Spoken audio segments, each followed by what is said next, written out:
Welcome to another day in my life. তো ঘুম থেকে 8:30টার কাছাকাছি আমি উঠি অ্যান্ড ওঠার পরে আগে আমার যেসব কাজগুলো থাকে বিছানাটাকে গোছানো, সেই কাজগুলো আগে কমপ্লিট করে নিই। আর আমি তারপরে গিয়ে পার্সেলের উপরে যে স্টিকারগুলো থাকে সেই স্টিকারগুলো ছিঁড়ে ফেলছিলাম ওই প্যাকেটগুলো বাইরে ফেলে দেবো বলে। তারপর আমি যাই ব্রাশ করে ব্রেকফাস্ট করতে বসে যাই। ব্রেকফাস্ট করে উঠে একটু পড়ছিলাম আর তখন মা একটা কলা দিয়ে গেল, সেটাও খেলাম। অ্যান্ড তারপরে স্নান করে উঠে আমার যে নর্মাল স্কিন কেয়ার রুটিন থাকে সেটা করি। আর আমি সেদিন হেয়ার ওয়াশও করেছিলাম। আর আমার কাছে না কোলাবোরেশনের এই গার্নিয়ারের স্প্রে সানস্ক্রিনটা এসেছে, তো ওটাই ট্রাই করেছিলাম। আর আমি প্রথমেই না অনেকটা বেশি দিয়ে ফেলেছিলাম, বাট এটা কিন্তু খুব ভালো, অনেক তাড়াতাড়ি অ্যাবজর্ভ করে গেছিলো। আর তারপরে আমি ডিরেক্ট বসে যাই লাঞ্চ করতে। আজকে লাঞ্চে একদম সিম্পল খাবার ছিল। দুপুরে খাবার পরে আমি একটু আম খাই। আর বিকেলের দিকে ওয়েদারটা এত সুন্দর হয়ে গেছিলো, আকাশটা মেঘ করেছিল, আমি ভাবলাম তো বৃষ্টি হয়, বাট বৃষ্টি হয়নি। আর তখন কিন্তু আমাদের বাড়িতে আমার মাসিরাও এসেছিলো।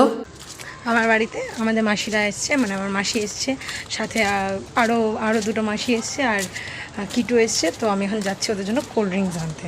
গেছিলাম তো আমি ওদের জন্য কোল্ড ড্রিঙ্কস আনতে, বাট আমি কোল্ড ড্রিঙ্কস পাইনি কোনো দোকানে, সব দোকানই বন্ধ ছিল। আর যে দোকান খোলা ছিল সেই দোকানে ছিল না কোল্ড ড্রিঙ্কস, তো বাধ্য হয়ে আমাকে ব্লিঙ্কিট করতে হয়। অ্যান্ড সাথে একটা সেলিব্রেশনও নিয়েছিলাম। এই সেলিব্রেশনটা কেন নিয়েছি একটু বাদেই বলছি।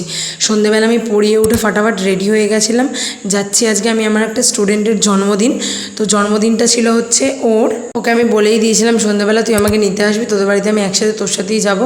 আর এটা হচ্ছে ওর ভাই, এটাও হচ্ছে আমারই স্টুডেন্ট। আমি যাওয়ার সাথে সাথেই তো আমাকে সিঙ্গাড়া আর কোল্ড ড্রিঙ্কস দিয়ে দিয়েছিল খেতে। অ্যান্ড তারপরে হলো cake cutting. Birthday to you, happy birthday Anushka.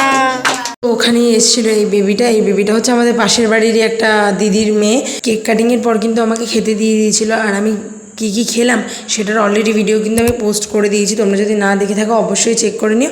দেখা হচ্ছে নতুন ভিডিওতে।